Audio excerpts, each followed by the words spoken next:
Hello students. आज हम इस वीडियो में क्वांटम मैकेनिक्स के अंदर क्वांटम यांत्रिकी के अभिग्रहितियों के बारे में जानने से पहले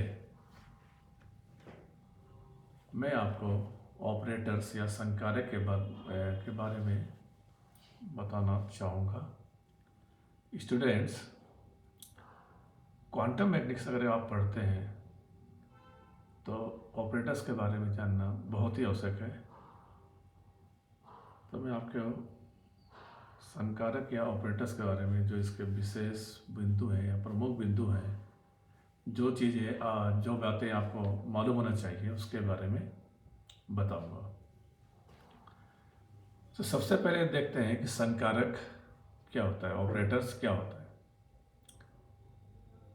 एक संकारक एक गणितीय निर्देश, डायरेक्शन या प्रक्रिया होता है, मैथमेटिकल डायरेक्शन और प्रोसेस होता है ऑपरेटर्स, जो कि एक फलन पर लागू किया जाता है। किसी भी फलन पर आप उसको लागू कर सकते हैं और इससे क्या होगा, एक दूसरा फलन प्राप्त होगा, राइट। इसे हम निम्न प्रकार लिखते हैं।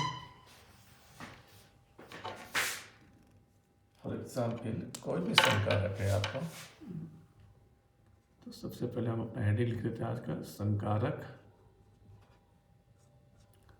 इसको इंग्लिश में बोलते हैं ऑपरेटर्स, ठीक है। इस प्रकार व्यक्त करेंगे इसको।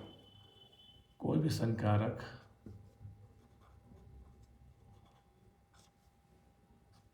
इसको हम किसी भी एक फलन पर,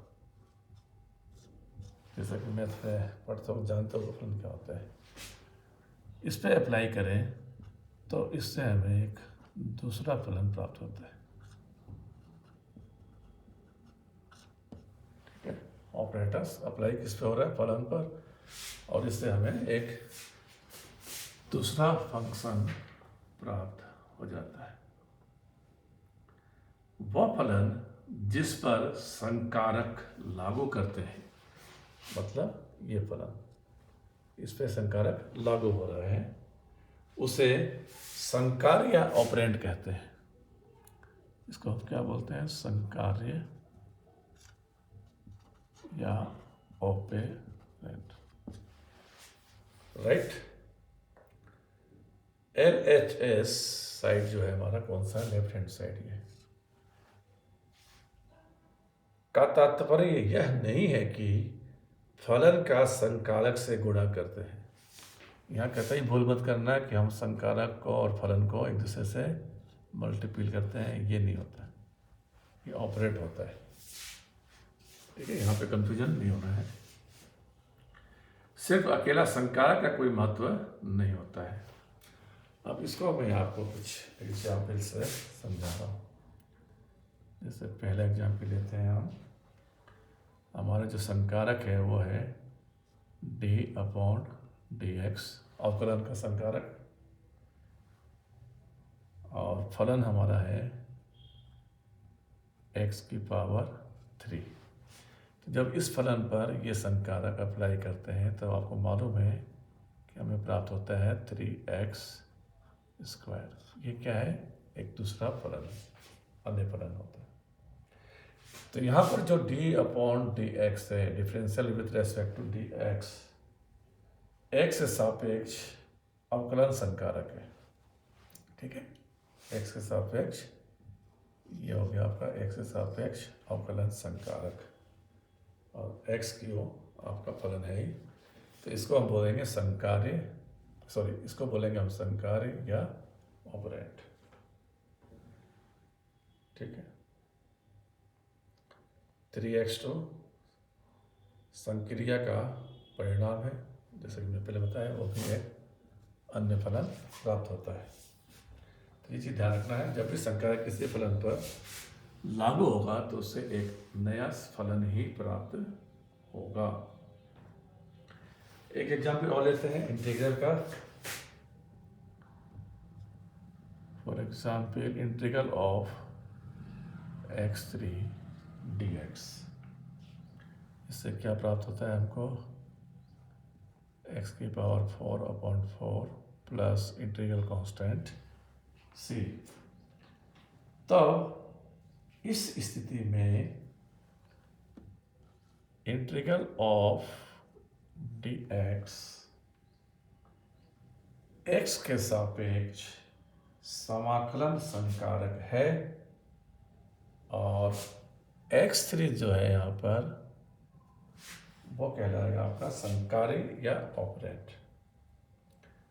और जो रिजल्ट प्राप्त हो रहा है हमारा x⁴/4 plus integral constant c, ये संक्रिया का परिणाम है और हम कह सकते हैं वह एक अन्य फलन है। इसी प्रकार वर्ग लेने पर, वर्गमूल लेने पर या स्थिरांक से गुणा करने आदि अन्य संक्रिया हैं जो कि किसी फलन पर लागू किया जा सकता है। कई तरह के ऑपरेटर्स हैं जो आप मैथमेटिक्स में करते हैं, जैसे कि एग्जाम्पल में दिखाया है यहाँ पे हमने आपको, डिफरेंशियल है, इंटीग्रल है। उसी प्रकार से अगर रूट लेते हैं तो रूट भी आपका एक संकारक हो गया। ओके, जब किसी संकारक के लिए प्रयुक्त प्रतीक या सिंबल स्वव्याख्यात्मक सेल्फ एक्सप्लेनेटरी नहीं हो, तब उस स्थिति में संकारक के लिए हम इस प्रकार का सिंबल यूज करते हैं, जस्ट लाइक अ कैप। ठीक है, फॉर एग्जाम्पल किसी भी लेटर, कोई भी लेटर ले लें हम, ABCD कुछ भी, ये आपका एक सिंबल हो गया। अगर हम इसके ऊपर ये सिंबल लगा देते हैं तो ये ऑपरेटर कहलाएगा, राइट। इसी प्रकार से मान लीजिए कोई भी आपका लेटर H है, अगर हम इस H के ऊपर ये सिंबल लगा देते हैं तो ये ऑपरेटर कहलाएगा, ये संकारक कहलाएगा। ठीक है, अब हम बात करते हैं एलजेब्रा ऑफ ऑपरेटर्स। संकारकों की जो बीजगणित होती है वो कैसे होता है। ठीक है,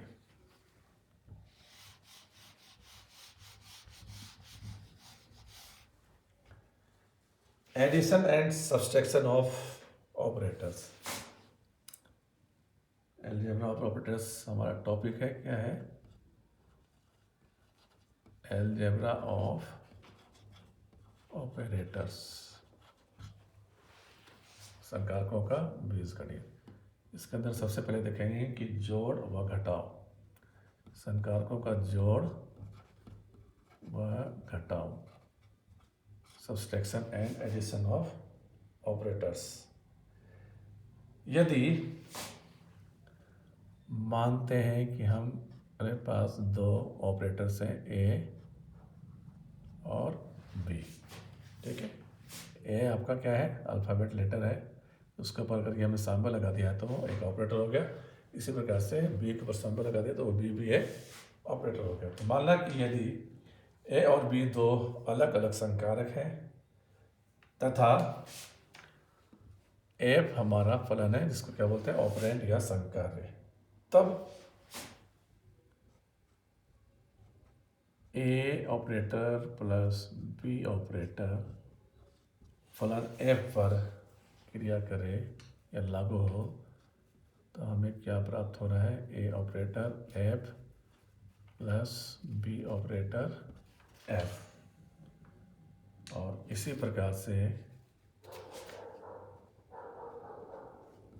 A operator minus B operator F पर लागू हो तो हमें यह प्राप्त हो रहा है A F minus operator B F। तो जैसे सिंपल हमारे प्लस और माइनस होते हैं, यहाँ भी उसी प्रकार से। अब हम बात करते हैं मल्टीपल ऑफ ऑपरेटर्स, गुणा। मल्टीपल ऑफ ऑपरेटर्स, यहाँ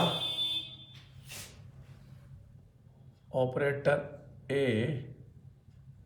ऑपरेटर बी फलन एफ, ये जो एक्सप्रेशन है इसका यह मतलब है कि एफ पहले बी से संचालित होगा, राइट। एफ जो है पहले किससे होगा, बी से संचालित होगा। पहला ऑपरेटर कौन है आपका, बी। और माना इससे हमें एफ डैश प्राप्त होता है, तो ये जो प्राप्त हुआ एफ डैश, इस पर ऑपरेटर ए संचालित होगा और देन माना कि हमारे पास रिजल्ट आता है एफ डैश डैश। ठीक है, अंतिम परिणाम हमारा क्या होगा, एफ डैश डैश। क्या कर रहा हमने यहाँ पर, हमारा जो फलन एफ है वो पहले संकारक बी से संचालित हो रहा है, और अगर बी से संचालित होने के पश्चात माना कि जो रिजल्ट प्राप्त होता है एफ डैश, अर्थात operator B F is equal to F dash. ठीक है, तब उसके पश्चात एफ डैश संकारक ए से संचालित होगा, अर्थात F dash is equal to F dash. ये हमारा फाइनल रिजल्ट होगा।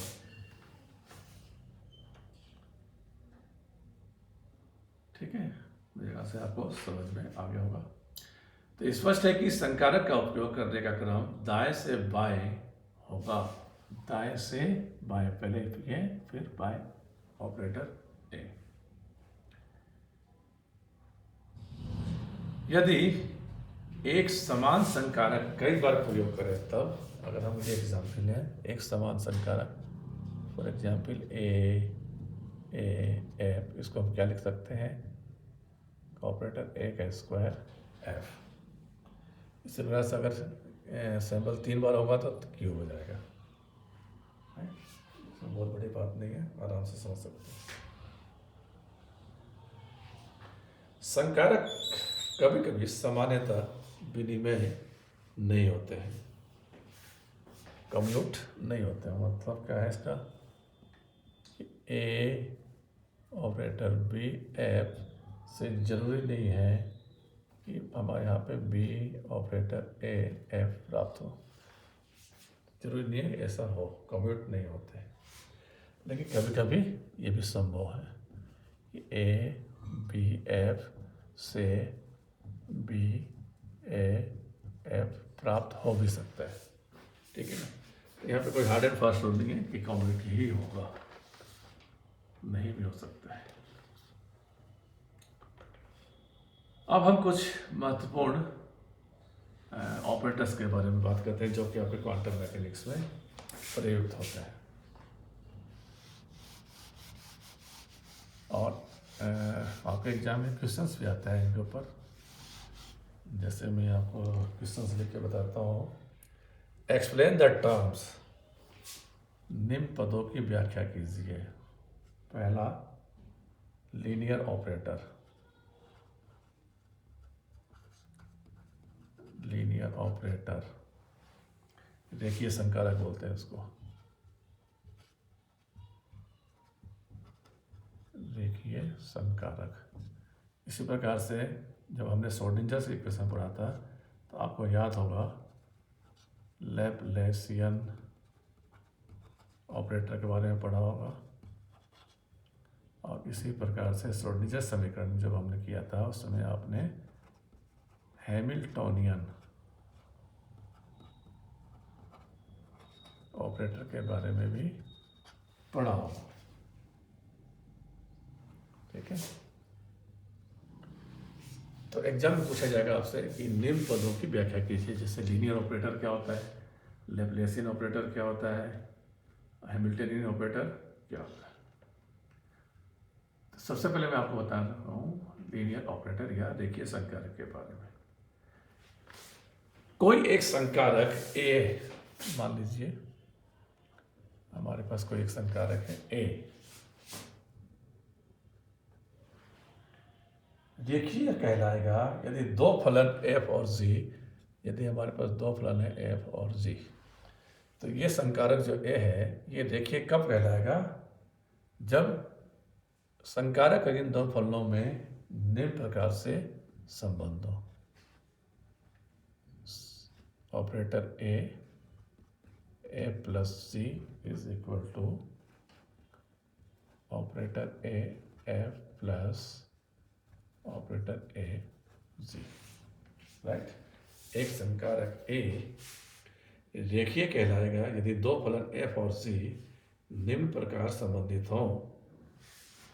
इस प्रकार से संबंधित हो तो जो ऑपरेटर ए है वो रेखीय संकारक कहलाएगा, अर्थात दो फलनों के योग पर लागू संकारक वही परिणाम दे जैसे कि दो परिणामों का जोड़ प्राप्त होता है।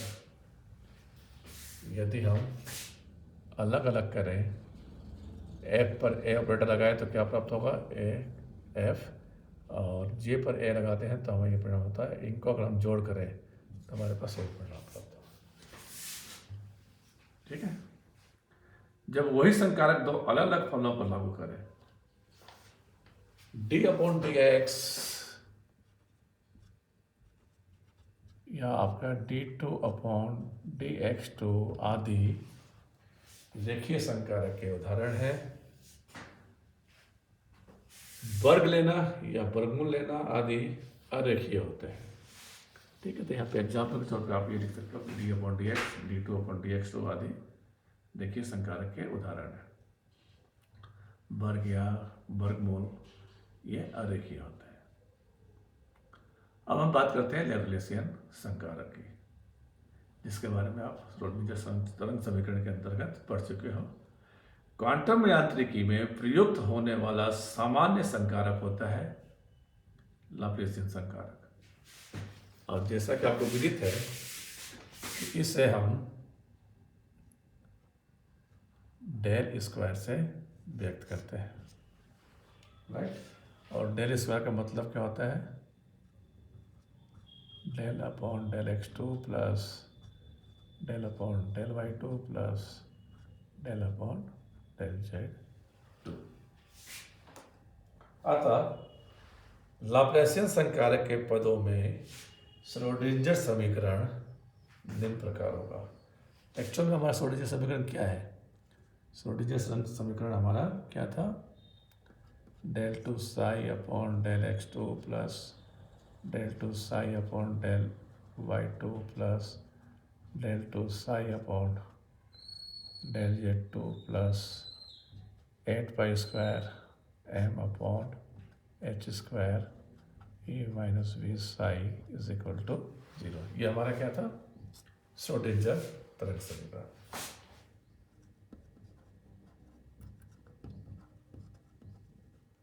Schrodinger wave equation. यदि हम लैप्लासियन ऑपरेटर की बात करें, ये यूँ कहें कि लैप्लासियन संकारक पदों में श्रोडिंगर तरंग समीकरण क्या होगा, तो हम इसको लिख सकते हैं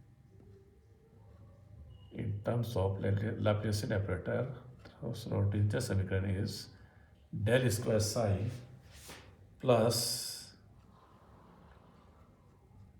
8 pi square m upon h square A minus V psi is equal to 0, ठीक है।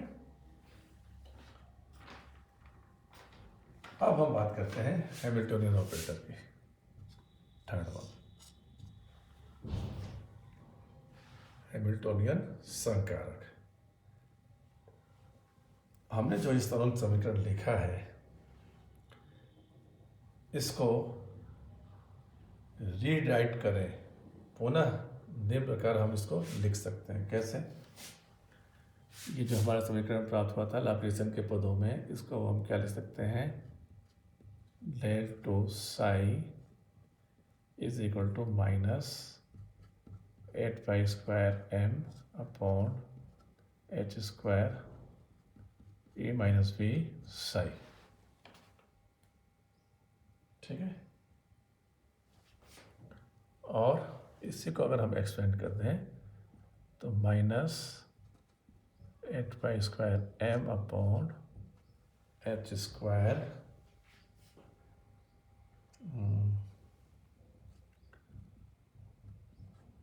ई साई माइनस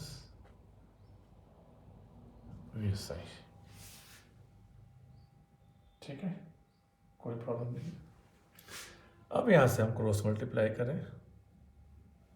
क्रॉस मल्टीप्लाई करने से क्या होगा, -h² आपका ऊपर 8π² m का आ जाएगा नीचे, और इसके मल्टीपल में क्या होगा आपका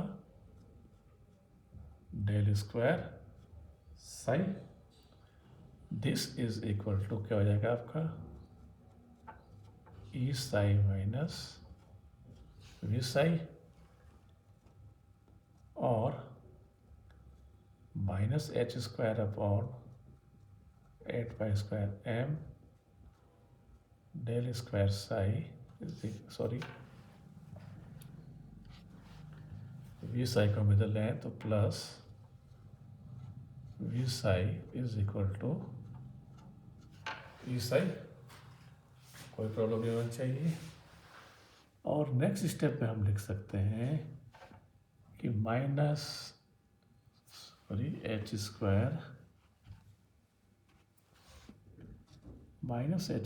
अपॉन 8π² m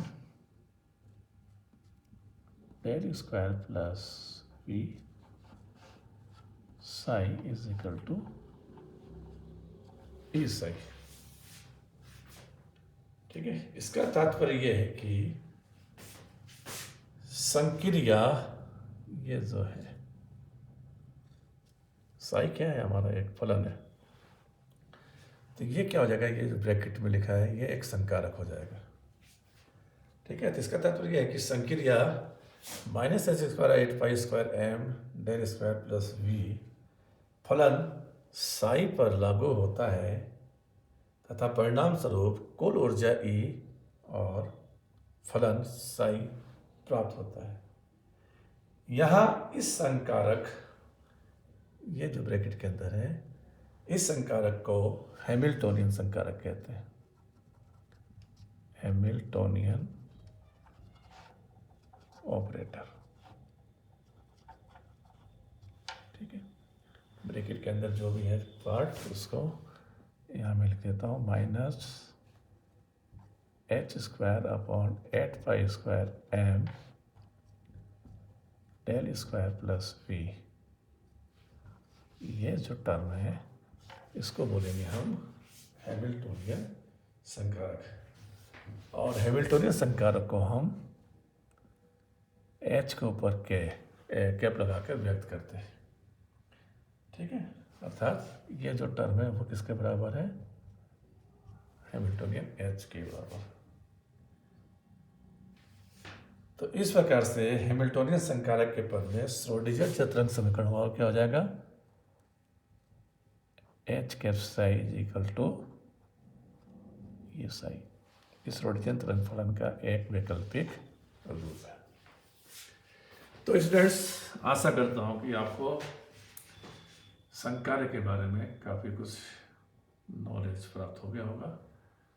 अब हम नेक्स्ट वीडियो में क्वांटम यांत्रिकी की अभिगतियों के बारे में, पोस्टुलेट्स के बारे में विचार करेंगे, चर्चा करेंगे। Thank you.